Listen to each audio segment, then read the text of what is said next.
You are now listening to Out of the Blank.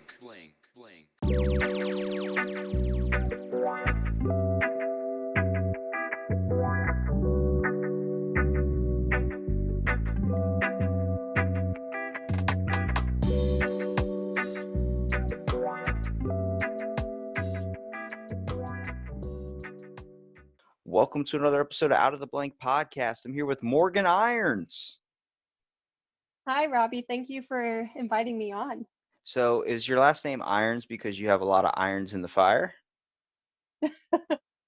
You have no idea how many jokes I've heard associated with my last name. Look, I knew I was not original, okay? My name is Robbie Robertson, so I understand the struggle of having a pretty kind of crazy name where people want to really take it really super far.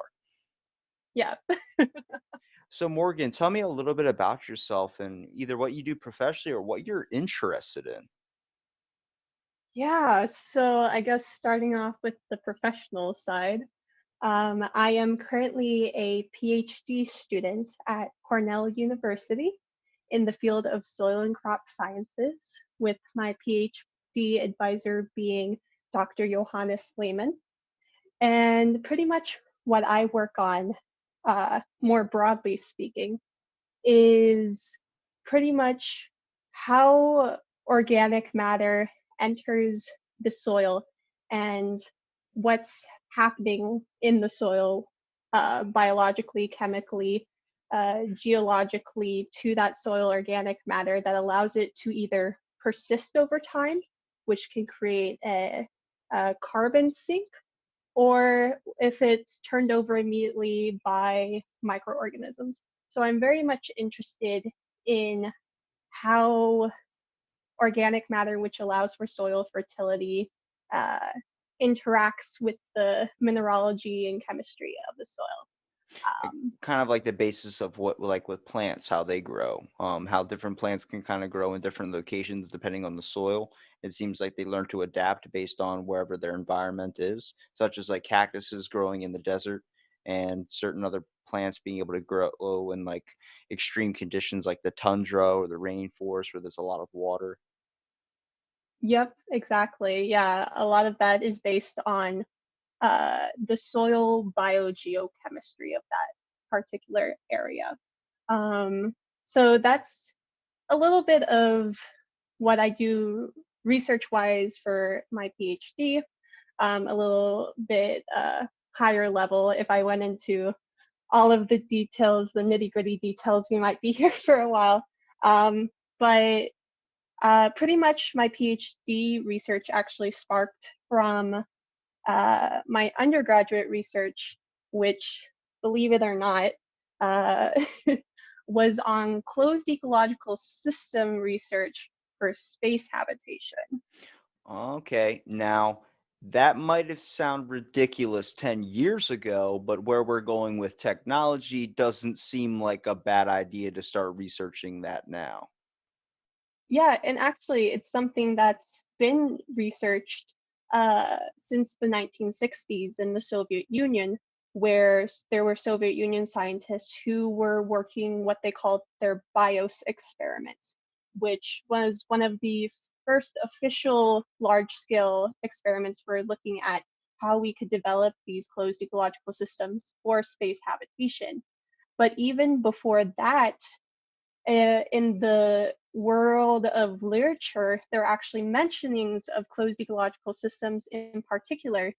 I believe it was in the 1890s, uh, the father of rocketry, uh, Toyskovsky, he was actually a writer as well. And in his book, Dreams of Earth and Sky, he wrote about these ecological systems in space that were like space stations.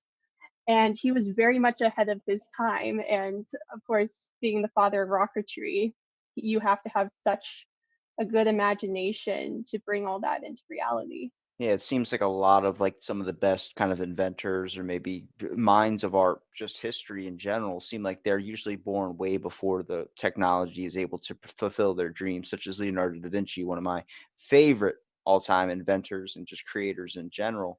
Um, he had all these designs, but he was limited to the technology that we have. We have so much people that are being discovered more and more every single day that are having this better idea or better view of having to get somewhere. I mean, just with books in general, sci-fi, fantasy, all these types of things that we would like call sci-fi fiction or something, where we're talking about communities in space, inhabiting the moon, all these types of things. That's starting to look like a little bit of a possibility. I mean, throughout our history, we have been fascinated with colonizing onto the moon. We at one point, I don't know if you knew about this, but Project A119, uh, Hmm. there was a government project where they literally they had the idea to launch a nuke at the moon just to show off how powerful we are to other nations, like to, flex our guns in a way, be like, hey, we have this. But for some reason, a scientist came up and was like, hey, if we do that, yeah, we're going to show that we're badass, but it's going to mess up if we try and go into outer space and gather any type of research. And they're like, well, maybe you're right. Maybe adding a nuke into space or something might affect a lot of the geological stuff, or maybe just the studies of the atmosphere. We might not have radio astronomy because of it, being it would be hard to calculate a signal when there's just gamma waves up there, or, maybe radiation or something. But when it comes to like the Martian movie, that was very, very popular. Everybody loved Matt Damon being stuck on a planet and watching him trying to survive and grow things. But that is a legit thought, because at one point our Earth is probably not going to be here. It's definitely not going to be in our lifetimes, but it has an expiration date. So we're looking for things like Goldilocks planets, stuff that are similar to Hmm. our Earth, that we're able to live on, that we're able to inhabit and being able to survive. It's difficult because as our species has grown and evolved, we've learned to adapt to the conditions we have, and every planet that's in our Hmm. kind of galaxy or solar system right now that we know of, or the ones that we're even able to reach so far, it's very, very not habitable for most of our common life. Yep, exactly. And uh, thankfully, like with my research, uh, it has a twofold element to it where a lot of my research is very applicable and is pointed towards solving problems here on Earth, especially when it comes to soil degradation and how we can revitalize it for sustainable agricultural and ecological system use. But spinning out of that, like what you were saying, looking at other places where we could send people, where we could send astronauts, tourists, uh, colonies, whatever you may, we need to understand how we could approach agriculture on another planet, on another exoplanet in a sustainable way. And so the research that I'm doing that is actually helping to conserve and restore ecosystems here on Earth has that dual purpose of also helping with soil revitalization and soil management for agricultural systems in space. Yeah, there's a benefit to doing what we're like kind of understanding here, being able to manipulate a certain plant's kind of genetic makeup to be able to survive in an area that might have been affected. See, the thing is, mankind, as much as we're like to think we're top class, we've kind of ruined the planet a little bit. I don't want to go like eco hugger, all that type of thing, but when it comes to the amount of pollution and all the types of stuff, we have completely changed the makeup of this earth to the point where plants have had to adapt to try and survive in an area where they could have survived easily before, but they had to change their genetic makeup, such as flooding for some reasons. Now plants have to try and grow higher up just to be above the flood and not get, they have to learn to restrict the amount of nutrients they pull from the soil just so they're not Hmm. overfeeding themselves. You know what I mean? Like when you're overwatering a tomato plant, it's, Yep. we're doing a lot more than we think when it comes to like everyone's just worried about the atmosphere and oh, it's getting hot out. It's like, yeah, you're getting obviously warm, so that's when you're going to start worrying. But you know who gets it first? Like the insects, the bacteria, the plants. They're the ones that notice all this changes and stuff, and they do so much too. Like what really fascinated me was the movie Avatar. So yes, I might sound a little bit intelligent. Hopefully, if I'm wrong or something, please correct me. But Okay. when it comes to, there's a system of trees in Africa. I forgot the exact genet or the species of trees, but they found out that root systems that they were able to communicate through their roots. Like they were sending each other signals and stuff to be able to speak to each other, much like how, like if we had telepathy or like mind reading powers, being able to do that type of thing. The trees were doing that. It's just like the movie The Happening, when they were talking about the plants that were speaking to each other and releasing off a certain pheromone or chemical that were getting people to kill themselves. Plants can speak to each other. They can learn to tell each other, hey, there is a certain insect that is eating our leaves. Let's change our taste so we're not applicable to that insect. So they're not going to be feeding on us. But, we add things such as pesticides and other things and different types of hormones to make our food bigger. There's a benefit to that. Having more food to feed a lot of overpopulation problems and kind of breaking off starvation, but we're also modifying different tastes, such as like tomatoes that never go rotten, such as roses that never die. But when you do that to a rose, the downside is you can't smell it, and that's one of the beauty things about a rose as well. Yeah, yeah, there's these trade-offs and these feedbacks that are happening. And with the communication between different plants, you were correct with them giving off these chemical signals to warn other plants near them, but also like in their root systems, the presence of symbiotic microorganisms like fungi and bacteria, and they themselves are communicating across the soil landscape in something called quorum sensing, where they send these signals off to other microorganisms, or with fungi when they create these huge networks uh, with their mycelium, which is like the branching organic adhesive uh, uh, uh, substances that they branch off of themselves. They can send signals down those as well uh, to create this network across the soil landscape.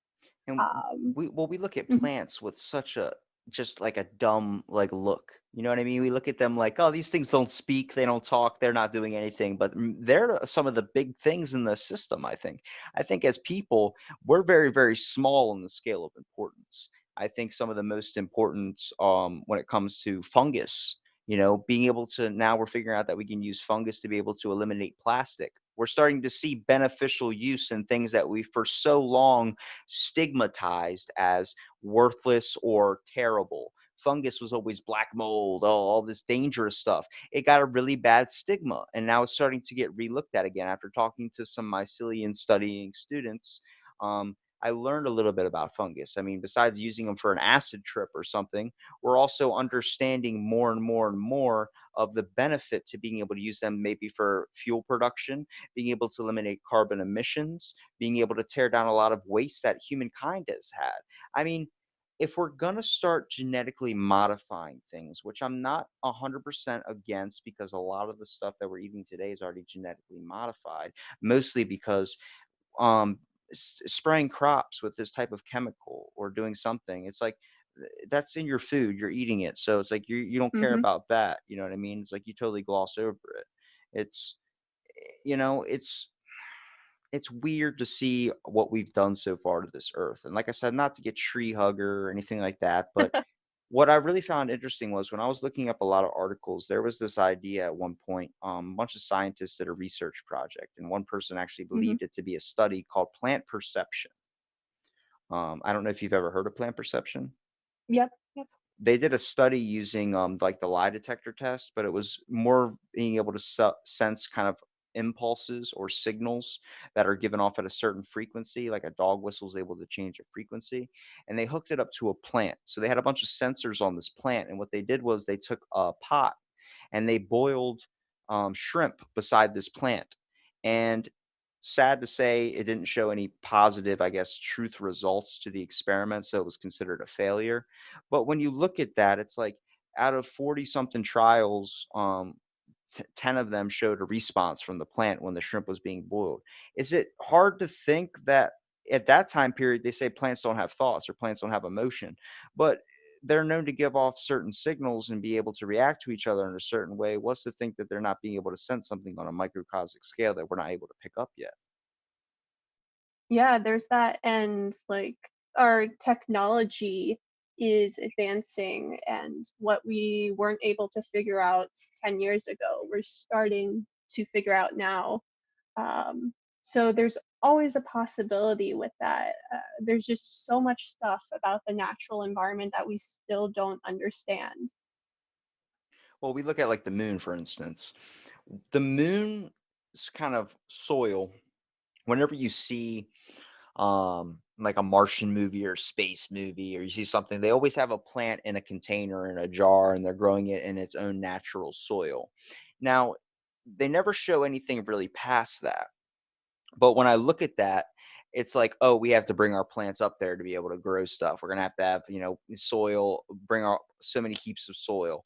No, I think that's just the starting process of it. I think at that point we're gonna learn to adapt it to the soil that it's on now. So being able to wean it off like a baby from a bottle. hmm And like, Yeah, so mhm. well, go ahead. Yeah, so in that case, when we're talking about introducing plants to different environments, such as the moon or Mars, first thing we have to think about is, are there already plants here on Earth that live in similar environments, especially Cactus. similar soil environments? Yep, that we would find in these different areas. And so here on Earth, we actually have analog soils that NASA and other people in the space industry use that are geologically similar to what we would find on another planet like Mars, or has similar chemical signatures. And so these analog soils, or another term for it would be regolith, uh, it's they do experiments with it, and I've worked with a Mars regolith simulant for my undergraduate research, where I was actually doing something similar to what we saw in The Martian, but a bit more scientific, where I was looking at how we could take this really degraded uh, geological substrate, this Mars regolith simulant, that I sterilized as much as possible. It's nearly impossible to completely sterilize something, but I tried. Uh, and I looked at different ways we could amend it, and different amendment combinations that we could use to pretty much jumpstart the biogeochemical cycles that you would have in a healthy soil, like the carbon cycle, the nitrogen cycle.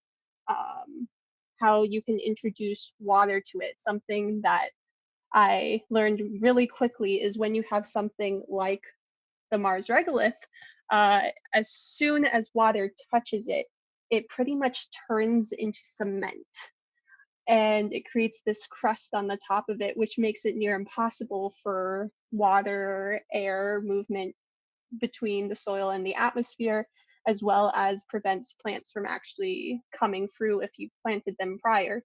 And so that was something, when I watched The Martian, I was like, that's his plants wouldn't be able to go through that as soon as water touched it. So that was just like my personal experience working with that material, and then the Hollywood version of it to keep Yeah, the that's story going. interesting you have that insight compared to the Hollywood version of when most people are like, "Whoa, that's crazy," and you're just like, "That's bullshit." Like, come on, it's not how it works. It's just so interesting because we talk about like the same environments, like you bringing up plants. Obviously, the start. If we're gonna take plants up there, we're gonna try our hardest to find ones that are similar. Such as things that grow in bared wastelands already, to be able to match the atmosphere first of all up there, stuff that can grow in the hardest conditions. It seems like weeds would probably be the easiest ones to bring up there because they don't seem like they're very hard to kill. I mean, they're just so they're able to spread so fast, like you can't even control it, and like they can grow in dark, they can grow in anything, and that's really simple to work with. But mankind cannot function off that. So that's just a stepping stone to be able to produce Mhm. better options or varieties of plants, because we do need to start thinking like we are very, very fascinated with the iPhone 20 or whatever that's going to come out. But at the same time, it's like we need to focus on nobody's really taking a super big stand with Earth, and it's not going to be around forever. And we're never going to really notice all the impacts because everybody's not going to wake up until we're already past the red zone. So we need to start looking at another inhabitable place, or a place maybe to wean off and start focusing on. At one point, we're going to have to change a planet. Definitely not going to be in our lifetime, but it's going to be long, long, long down the road, hopefully. But we need to start focusing on that, being able to reproduce water, being able to, do a bunch of things to be able to survive in a system. So we're not completely like turning into creatures from like I Am Legend that learn to adapt off like living in the dark and shit. It's like we can't do that. Like it would mess Mhm. us up completely. Like you want to talk about underground mole people or something? They're afraid of light. The light hurts their skin. They have to hide in the dark. It's like we don't want to Mhm. be like that. We need to learn to. We're gonna have to obviously adapt or change, but we need to find ways to also stay with it, because evolution or adaptation is not that fast. It takes time.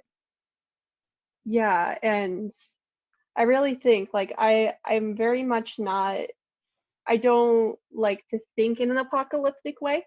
Um It I like honestly, I I've heard World War III probably 50 times in the past year alone. So I'm like, oh let's my goodness. it might be end up being like Mad Max, where that would be the best test. Make our planet no life on it at all, and bared wasteland. Even in some of those movies, you saw a little flower growing somewhere. Mhm. Yeah, like if anything, I think the Earth would survive and potentially the human race might die out with like if we continue on the trajectory that we're going. Bill But Nye said it best. He said even if the human race was gone, the Earth would still have all this damaged or remains all on it. yep, and given time, it could heal itself. Um, so I agree with Bill Nye on that point. I'm not going to Um, challenge Bill Nye either. Trust me. yeah, and so yeah, when we're thinking about going out into space, I'm definitely of the mind that it's a great way to continue the explorative nature of the human race, how we like to explore and learn new things.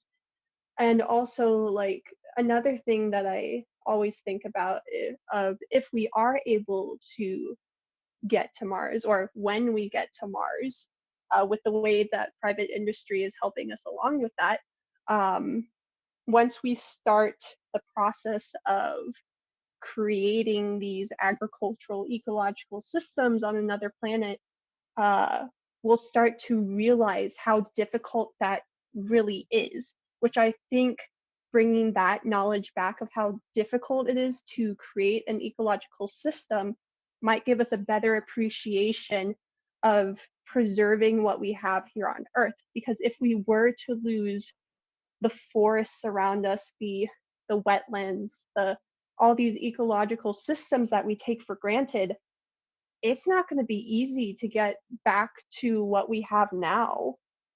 And Well, I think, it's the mindset of mhm, we're taking way too many things for granted. yeah, Everything has made our lives way too easy, where we don't really care about what's happening as long as we're comfortable. And I think you are right. At one point, we're going to need to have some things taken away. You're going to start to notice, like, hey, this rain is burning my skin. Why is that? Oh, all the carbon emissions that you've released from your car and doing all these different types of things are starting to make the clouds acidic, and it's causing acid rain. You need to start looking at things like this. We need to start noticing, like, we're having major nature problems and shifts. I mean, last week it was 70 something degrees all week in my town. Then right now it's like they had chances of snow 2 days ago. They had all these types of things. Like, we're going back and forth. The earth is literally in like what the fuck mode. Like, I don't know what to act like right now. I don't know how to be. It's like we're dealing with a bipolar earth. And that's not Earth's fault. That's just it's trying to find its homeostasis. It's trying to find its balance. It doesn't know what to do right now because we're doing so much on Earth. Yeah, I'm based up in upstate New York, and usually around this time we're buried in snow and closer to 0 degrees. But right now it's like there are no clouds in the sky, it's sunny, and it's in the 40s. I can walk outside without a jacket right now. So Look, your mom it's would tell you pretty to still wear a crazy. jacket, okay? She probably would. But would you say that to be able to make a plant or be able to modify it to be able to survive on Earth, such as just like a regular plant, like let's say a tomato plant or something, would you say the importance is not only trying to change the genetic makeup or being able to adapt, make the plant adapt to survive, is more on the focus of the soil, being able to kind of change the nutrients? It seems like the trial we would probably be working on maybe changing the genetic code of the plant, but I feel like if we will learn to change the makeup of the soil, the plant would adapt to that soil. Yeah, and that's really where the connection between what I did with my undergraduate degree research and what I'm doing now is that's where the connection is. So with my undergraduate, I was doing this space research looking at closed ecological systems from the environmental scientist, the biologist side, instead of just the engineering side, which is what it's traditionally been looked at with. Uh, and what I came to realize during my undergrad was how important it was to understand the workings of the soil. Because if you can understand the soil and learn how to sustainably manage it, you can create a agroecological system that can support a biodiversity of plants. And that's something that we really need to look at when we're going into space. We can't have, we can't do the conventional agriculture that has been happening for decades now. We need to look back at the traditional systems that people have had in the past that were more sustainable, that looked at how the ecological system functions and how we take these ecological theories and principles and apply it to a system to make it resilient and stable. And a lot of it comes down to the soil. So if you can manage the soil and understand what it needs, then you're able to introduce different plants. Well, it And seems like the most simplest ones for us, like we're talking about before, to be able to bring up there and be able to change quicker are cactuses and things that grow in more of a barren wasteland that's similar to that environment. The hardest ones are the ones that we grow so much of, the stuff that we actually need that needs essential nutrients like water and stuff. Like rice, for instance, is probably the last thing that's going up on Mars. Are you kidding me? The amount it needs to be literally in water. Like yes, it requires a lot of water. we're not going to be able with our agricultural system that we're doing now, like you're saying, we have to change it up. That's for sure, because we're not going to be able to have an irrigation system up top. We're not going to be able to, on the moon, we can't just have an access of a flowing river coming down. It's not like Minecraft where we can just plant a bunch of sugar cane by the water. Like you got to build it a whole nother way. You got to learn to bring up manual pumps and be able to, keep something that keeps it rotating and make a forever system or something, which even then we don't know how that would even work, because the moon could just suck it all up. Like we don't know exactly what's gonna happen. You know what I mean? We got to work about domes and shit too. We got to learn about creating something that's sustainable for, first of all, us to be able to work in with oxygen. It's like, well, how are we going to end up doing that? We got to learn to make a dome and start putting trees under there now just to be able to produce oxygen. hmm I want to Yeah, build a and community on Earth and our moon now. yeah, and it's interesting because like we have to remember that uh, we as humans are actually part of the ecological system, that we are not above it or apart from it, that our actions affect the ecological system, and the ecological system also affects us as well, our health, our emotions, what we're able to do in our daily lives. So we need to understand uh, that we need an ecological system, that we're able to adapt to and uh, have this feedback and this conversation with. And something that we have to also remember when we're talking about ecological systems is that it's not only providing us with food. So that's a problem that I tend to, well, not a problem. It's something that I kind of pause at when I'm at space conferences and agriculture is mentioned, where it's like, oh yeah, we'll have an agricultural system and that will be our food source. And Where's in our my mind, oxygen source? Like, what do you like? hmm Like, that's the big question. Like, we're looking at like, oh, what are we gonna eat? It's like, what are we gonna breathe, man? Like, we don't have any trees up there. We don't have anything that's producing oxygen. It's because, like I said, we become a little bit too comfortable. We yep, neglect some of the smallest features on this earth. The sun provides warmth. The moon hmm helps with the water and the current and the tides, but the trees produce the oxygen. When you go to a city like New York, it's difficult to breathe up there until you adjust to it. It's a different climate. If you go out into an open country, you're going to notice that a lot of the stuff clears up. It's easier to breathe. My grandmom has asthma. She lives in Delaware. So she's in Delaware, and it's not a big city at all, but there's a lot of like traffic and there's not a lot of trees. A lot of it's open fields.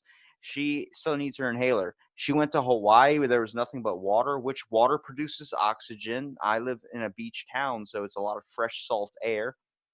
She didn't need her inhaler at all. The whole time in Hawaii, just didn't need it. And she wants to move up there because it helps with her asthma so much. And I'm like, we take a lot of the smallest stuff for granted, and people that suffer from asthma or suffer from something where they need to work on that or something, they're the ones that truly understand how important it is, when a lot of us just gloss over it. yeah, and uh, it's this one-dimensional thinking of an ecological system that can be so detrimental because ecological systems provide so much more. And there's actually uh, this this assessment that was released by the Millennial Ecosystem Assessment, where they actually describe something called ecological services. And ecological services, they have four major groups from that. They have provisioning services, regulating services, cultural services, and supporting services. And these services are everything.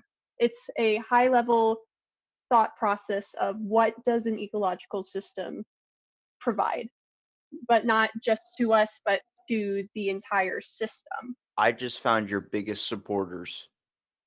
I know who would support this 100%. Vegans. Attack the vegans.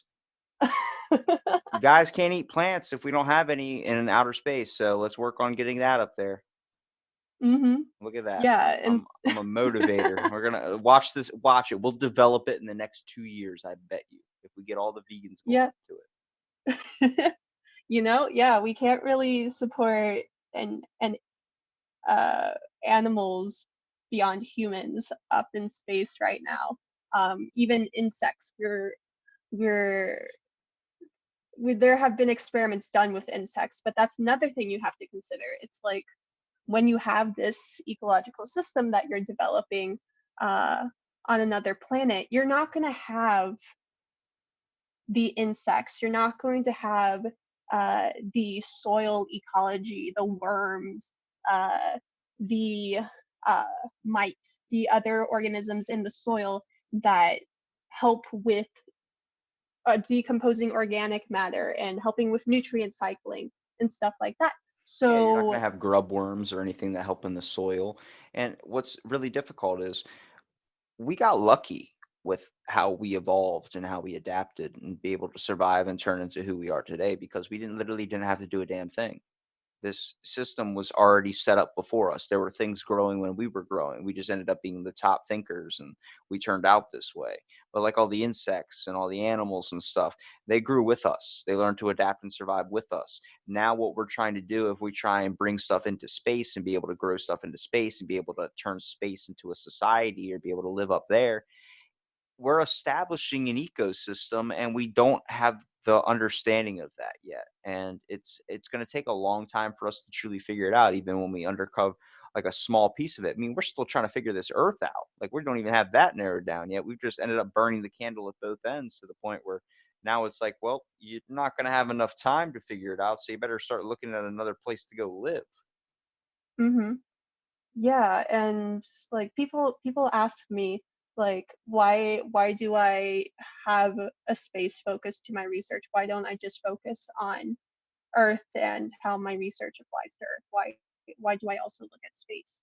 And there's many reasons I can give for that. But I think one of the most important things I think about as an environmental scientist, as a soil scientist, as an astroecologist, is that people are going to be going into space no matter what. With the way that the private industry is now fueling the space industry with SpaceX, Blue Origin, Virgin Galactic, like these different private companies that really want to send people to space and start tourism in space and colonize different planets, it's going to eventually happen. And I don't want us to repeat the same mistakes that we've made here on Earth on another planet. So, with my research, the reason why I have this space element to it is because I want to bring into this conversation the importance of sustainability and the importance of understanding how ecological systems work from the smallest level to the systems level of things. And we need more voices and more diverse people in this conversation from different fields, from different backgrounds, from different industries on this, because it's not a simple answer. It's not simply, yeah, we're going to go there and we're going to have an agricultural system. All we have to do is grow some plants on the ground and it's all good. And that's the only reason why we're having an ecological system. And it's like, no, it's much more complicated than that. It's going to take years of research and development. It's going to take soil scientists. It's going to take engineers. It's going to take nutritionists. It's going to take um, biologists. Yeah, it's going to take a lot. And we really have to think about the multidimensional aspect of this question that we're asking about food security in space. Well, let's look at moon colonization in general. That has been a fascination in just the human race since basically the space race. Once we finally got up there, there's been projects, there's been ideas. We have an idea like what we see in movies. It's kind of similar to what we're looking at with like the tunnel systems and the domes and different sections and categories kind of branching off. It's easy for us to be able to survive up there because it's really easy to get feedback from us. If we can't breathe, someone's face is turning blue. You know, you need oxygen. But Hmm. at the rate we're going, our priorities are not focused on this. And I probably where a big amount of your problems are in your field of study is probably with funding, only because it's not a money option. That's not, they look at that, they're like, okay, why do I care about that when I'm making so much money off of fuel right now? I'd rather work on trying to find more fuel. I'd rather work on trying to sell this product. I'd rather work on the iPhone 10 or Tesla or something that's going to make people want to buy it. You know, it's going to give us that cash in our pockets. You're telling me it's going to cost $50 million to go into that to be able just to fund your research? Why would I do that when I could just keep it and make more money doing it in a different way? You know, like Yeah. it's Hmm. that's a big problem.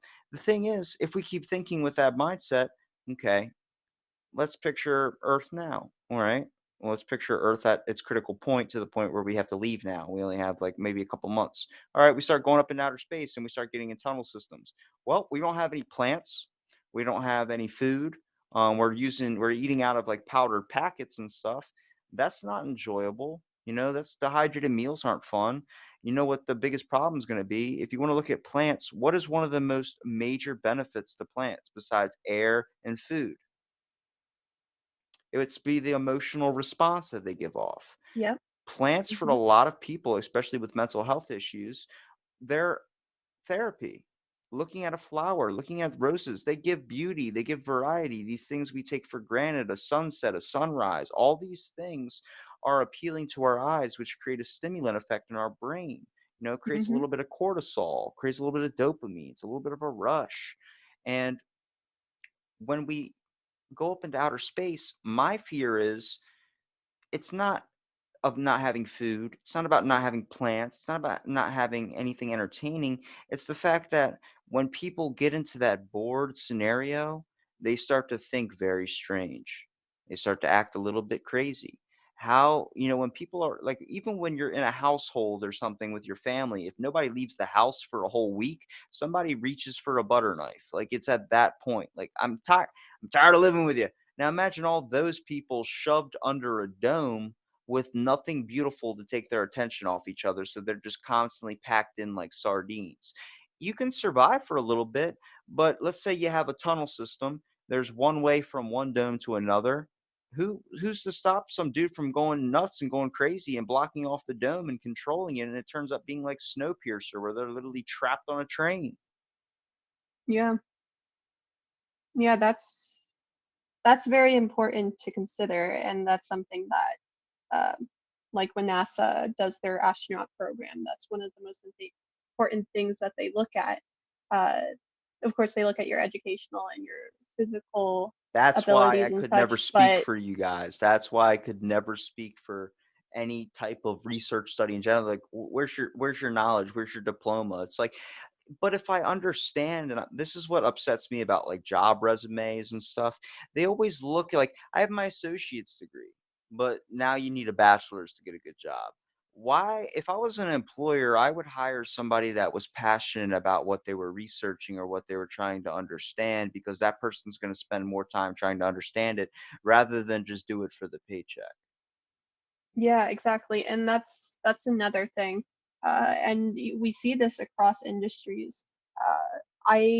Whenever I have the opportunity to talk with farmers and to talk with people who have boots on the ground and are working with their hands and have this firsthand experience, I take what they say very seriously because they are the ones who are applying the knowledge and uh, having their own experiments where they're looking at the different crops that they have. They're looking at the different techniques that they're using, whether it's using cover crops or no-till agriculture or using different chemical fertilizers or natural fertilizers.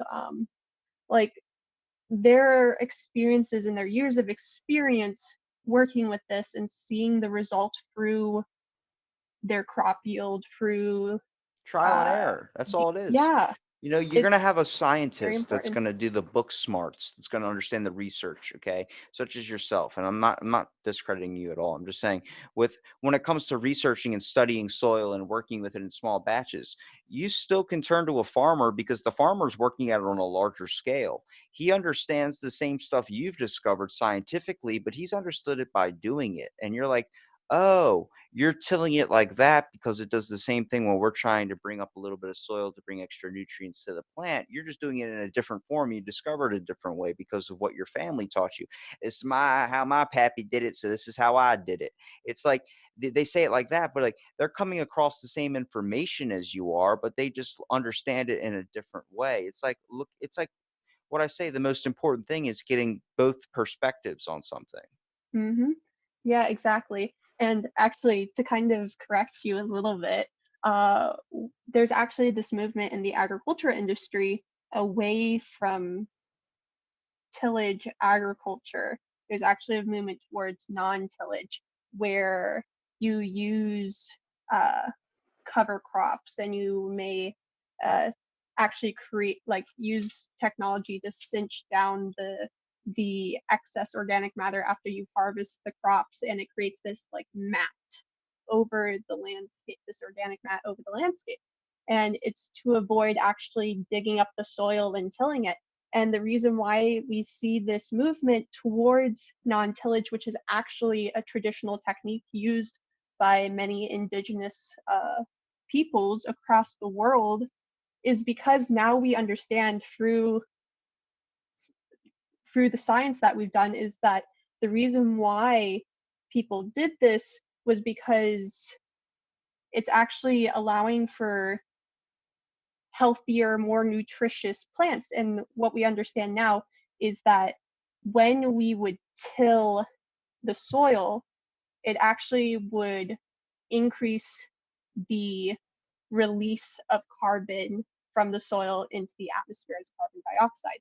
And that's not good because we want that carbon to stay in the soil. And then with the tillage also, it actually disrupts the microorganisms, and it uh, exposes organic matter that was stabilized in a sink in the soil, but now exposes it and is quickly decomposed, and suddenly you don't have that source of organic matter anymore for fertility for a longer period of time. And so moving towards non-tillage agriculture, this traditional way that peoples have used this technique for centuries, uh, it actually is better for the soil and actually preserves the carbon sinks and the nutrients and the fertility in the soil. So it's fascinating, and it kind of goes back into what we were talking about, where it's like we've had this louder voice in the agricultural industry where it's like we think this way is better and it's always been done this way, and we don't want to do what they've been doing because they're not us. Yeah, well, every 10 years, like we're saying, new information comes out that proves the old information that we've been living by wrong, you know? When I s- when I said tilling, that was just the only farming thing I could possibly think of. I was Yep. gonna say raking, but I was like, tilling sounds a lot better. But it is a process. We're discovering new methods and new ways of being able to farm and do agriculture a hell of a lot better than we have been. Being able to produce more food, being able to produce more everything, just being able to sustainable earth, first of all.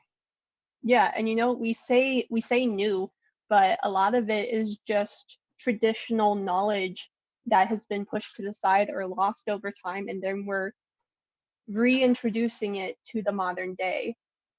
And we're the way that we're introducing it to the modern day is with, of course, the circumstances that we have right now, but also how we can also incorporate the technology that we have now to make using these traditional techniques more sustainable and more viable for a larger system than maybe what it was used for in the past. So, So yeah, well, what are your plans? Like, what do you see in the future just with this study in general? Like, what are your hopes? I mean, obviously, get a little bit more research or funding, like more people supporting it. But when it comes to what's your idea of where we're going to be maybe 100 or maybe 10, 15 years from now? it's really hard to say because politics really influence a lot of this, and a lot of the environmental movement that we're seeing right now is more grassroots and comes from the people than the actual government. Um, so it's hard to say, but I think with the grassroots organizations and movements that we're seeing, and more people wanting to participate in the arena and gain knowledge on this, I think we could see improvement. It's really hard to say. I want to see improvement, Do you and I think want people would to. change? Do you think people would understand until like without being pushed to a point where it's too late? I feel like that's just us as people. We're the type that need to be pushed to that edge of, oh, well, we're here. Sorry. It's like The Simpsons. I've always kind of used as a reference, like when she's trying to explain to everybody the dangers of polluting in the lake, and then they're all like, don't get scared until they realize like, oh God, we're at the critical level. Let's take it all back. It's like, well, we already paid the price. Yeah, yeah, it's just really hard to say. But with the people that I work with here at Cornell, with the people I work with in the space industry, uh, and with the students that I talk to, the elementary school students, the middle school students, the high school students, and even fellow college students. Um, there is hope. I believe there are people who are asking the right questions and who want to get involved. Well, And you just brought up a good point. The elementary kids. Let's mhm, stop trying to change the generations that are too old to change. You know, they say you can't teach an old dog new tricks. Sometimes that's true, especially when the dog is too stubborn to want to learn anything, you know? And I feel like the most benefit is trying to introduce space ecology and, first of all, colonization on another planet to younger kids, younger minds. Let them see that this is not an idea that's not science fiction anymore. It can be science fact, but it starts with you. You know, we talk about the older generations that put on the millennials. You got to fix what we did wrong. It's like, okay, you put a lot of pressure on us. Let's just show the newer generations that it's not their job to fix everything that everybody has done. Let's show them that there's going to be another form, and that when they do discover that other form, they need to make sure they take care of it and never take it for granted and keep that spreading throughout every generation next. exactly. When we have these conversations and when we communicate to the public, uh, the people who are the reason why we need to be communicating to the public about these things is not to change the minds of people who have already made a decision, but to let the people who are still on the fence about these things have the information so that they can make a more informed decision of where they want to go with it. And so the younger generation is definitely one of those groups of people where it's like they're still learning about the world, they're still learning about what is possible, and they're on this fence. And for them to make an informed decision and to help with the future, we who have knowledge and experience and have something to say about these topics, we need to communicate that in a way that they understand, that they can connect with themselves, so that they can see themselves where we are helping in these projects and in this fight, but also so that when they move forward, that they can make better decisions in their daily lives, in their personal lives, in their careers, in Well, anything that they do It's a that it's the trickle down effect, right? It's basically what you're saying. Like, you know, we make one small change, we're going to see a ripple effect. It kind of trickles down into other things too. It's like when you see the waterfall that they used to sell in stores, used to come down from a top rock, fill up a bunch of water, then would leak down to the next rock, and then fill a bunch of water and leak to the next one, the next one. That's what's going to start. But what we're trying to do is we're trying to fill the ponds up at the bottom and work our way up to the top, when we got to realize the easiest solution is just starting at the top and letting it trickle all down. We're gonna have to start anew. We're gonna have to, you know, work on the fresh things, the very, very small bits where towards the bottom it gets bigger and bigger and bigger. It's gonna create a better foundation. mhm, I read that exactly. off of Fortune Cookie. He was telling me all the You know? information I pulled out. He was like, "Look, man, I'm gonna write down the secrets of the universe." It's like Nicolas Cage in that movie, The Knowing, where he was able to predict every bad event. You know, fortune cookies can be very accurate. Yeah. And they hit dead on too. Like, once you walk out of this Chinese restaurant, you're going to be hit by a train. Bam! It immediately happens too. Well, Either literally or figuratively. I'm telling you, the meal's worth it though. I mean, you get hit by a train for some nice Chinese food. That's a good last meal. Think, people, we're not going to have Chinese food in space. Just let that sink in. Now we got everybody on board, not just the vegans. Now everybody's trying their hardest to get to outer space. Yeah, and we have to take into account the food cultures of people and how they interact with their environments on a spiritual level, or through recreation, or through their culture, or how they use nature to spread knowledge. I don't Like want we to have eat moon to rocks. I don't want to eat moon rocks. They do not look tasty. I went to Disneyland, I think, once, and they had the ET ride, and they had space food. They had like Mars bars type, like Martian food or something that was like marshmallow, and it tastes like chalk. Yeah, I'm good. I'll pass on eating that astronaut packet. I'll more likely eat a pine cone. Mm-hmm. Yeah. Yeah, and that's actually one of the questions that I like to ask people is if you could decide on what plant you want to bring to Mars, what would be your plant? What plant could you not live without, either emotionally or if it's a food item or um, just something that you interact with where it's like you would really miss having that plant in your life, Now, which sounds weird, but it's when we say plant, what do you mean? Do you mean flower, or can I pick a tree? yeah, it can be something in the natural environment. It could be a plant that leads to a food item that you like to eat. A lot of people talk about coffee beans. Yeah, well, we need our coffee, especially when we're in outer space. Hmm. I would have to say for me, I would want a Hmm. cherry blossom tree Yeah. Oh. or a honeysuckle. Have you ever really Hmm. taken the time anymore, especially now that you're older, just to suck a honeysuckle? Yeah. That's something that I like to do. I also love sucking on the leaves of sourwood trees because with sourwood trees, yeah, their leaves have this sour taste to them that actually helps quench your thirst, and it's been commonly used by people who are into survival scenarios and survival skills. It's if you find a tree that's a sourwood, then you suck on that leaf and it helps quench your thirst. Well, I mean, what plant would you pick then?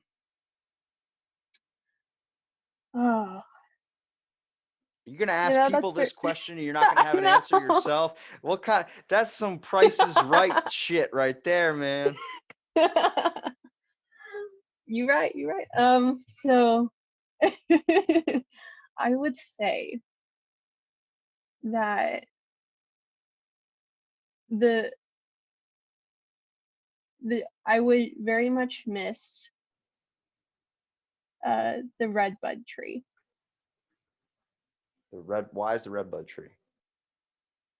It's it's always been one of my favorite trees, and just how much it changes throughout the season where it starts off with these purple flowers that just grow very oddly along its bark, and you're just like, that's a weird tree. And some people don't like the tree because of the way the flowers grow on it, but I find it so fascinating to have that burst of color that comes out, and then those flowers are replaced by these heart-shaped leaves that in the fall turn red, and it looks like red hearts growing on this tree. So like an appealing And effect of the eyes. Like the cherry blossom tree for me is because it's just pure beauty. hmm yeah, yeah, the red bud tree is just a tree that I've always grown up with, and it's the tree that I've sat under to work on stuff or to read a book or just to get out of the sun, and it's just this emotional experiential connection that I have with this tree, where if I were to no longer have the experience of it in my life from this point forward, it would just, to say it very non-eloquently, it would be such a bummer. Just Makes there's so perfect many good it makes memories perfect with it. Yeah. sense. There's just you have a bonding experience with it too, and so it's especially going to be needed. I think like the emotional factor too.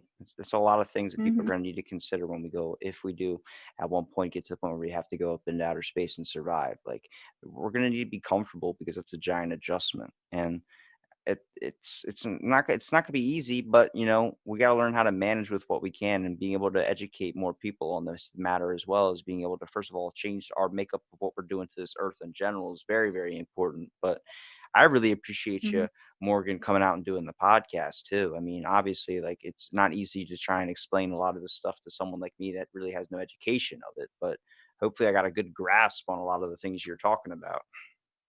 Yeah. Thank you for inviting me, Robbie. I it's it's so important to have these conversations and to have them in a way where, like you said, we're just talking about this. We're having a very low key conversation about a topic that is very important to a lot of people, and I think important to the human race in general. It's just our connection with our environment, with our planet, and our place in our universe, and the next steps that we need to consider when we're talking about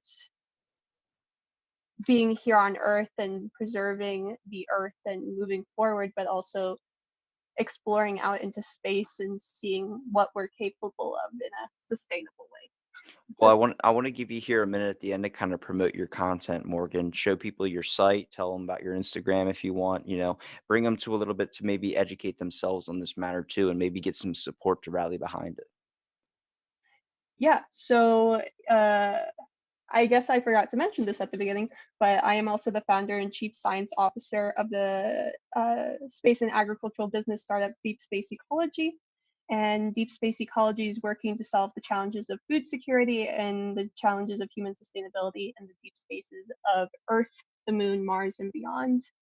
And so we work a lot with food security and understanding how communities are centered around their agricultural systems and how their culture comes about with that. And so you can visit www.deepspaceecology.com. I'm also on social media. I'm on Instagram, my handle being at Astroecologist. I'm also on Twitter. I'm about to change my Twitter handle, so you could probably find me by just typing in my name.